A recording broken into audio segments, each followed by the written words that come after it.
দেখো না তোমার বড় বোন প্রেম করেছে, 3টা বিয়ে কারো সাথে হয়নি। বোন আমার, তোমার বয়স মাত্র 12, কেন তুমি কারো বিছানায় চলে যাচ্ছ? শিক্ষা নাও ওখান থেকে। বোন আমার, তুমি দেখো না তোমার বোনের কি প্রবলেম, তার স্বামীটা আরেক মহিলার সাথে সময় কাটায়, তাকে সময় দেয় না। তুমি যে আরেকজন পুরুষের সাথে সময় দিচ্ছ, ওরও তো স্ত্রী আছে।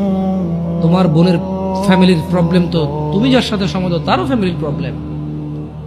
যুবক ভাই আমার, তোমার বোনকে নিয়ে আর পারছো না, তোমার মন চাই তোমার দুলাভাইকে মারতে, বাইন্দা পিটাইতে। কেন? সে তোমার বোনকে কষ্ট দেয়, পরকিয়া করে তোমার বোনের উপর সন্দেহ করে, জুলুম করে। তুমিও তো কারো দুলাভাই, তুমিও তো আরেক মহিলার সাথে সময় কাটাও, তোমার বউকে সময় দাও। তোমার শালারও তো মন চায়, তোমার সম্বন্ধী শ্বশুরও তো মন চায় জামাই বা দুলাভাইয়ের পিটাই ধরে। কেন এভাবে বিচার করো না যুবক? বোন আমার, তোমার বয়স মাত্র 14, মাত্র। তুমি এই বয়সে সিগারেট খাওয়া শুরু করে দিছ, আফসোস বোন আমার। আর তুমি তোমার এই নাজুক, মহামূল্যবান, ইজ্জতদার তোমার শরীরকে আল্লাহ কত মূল্যায়ন করছে।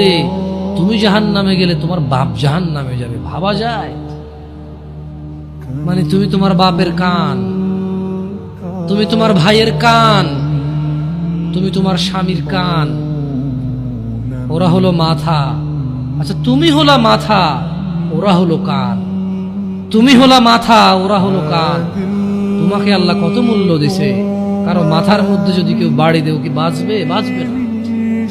যত বড় ডাক্তার, কবিরাজ, যত উন্নত চিকিৎসায় নিয়ে যাক, যদি ওর মাথা ফেটে চৌচির করে দেয়, মস্তিষ্ক বেরিয়ে যায়, ওর বাঁচার চান্সেস কতটুকু আছে, কতক্ষণ আছে? তোমাকে, তোমার এই ছোট্ট 3.5 হাত বডিকে আল্লাহ কত ইজ্জত দিছে, কত সম্মান দিছে। যদি কেউ তোমাকে জোর করে জিনা করে, তাকে, সে যদি বিবাহিত হয়, তাকে জুমা মসজিদের সামনে অথবা মহাসমাবেশে প্রকাশ্যে কোমর পর্যন্ত গেড়ে পাথর মেরে মেরে মেরে ফেলতে হবে। কেন? সে তোমার গায়ে হাত দিবে। তোমার ইজ্জত আবরু কত উপরে।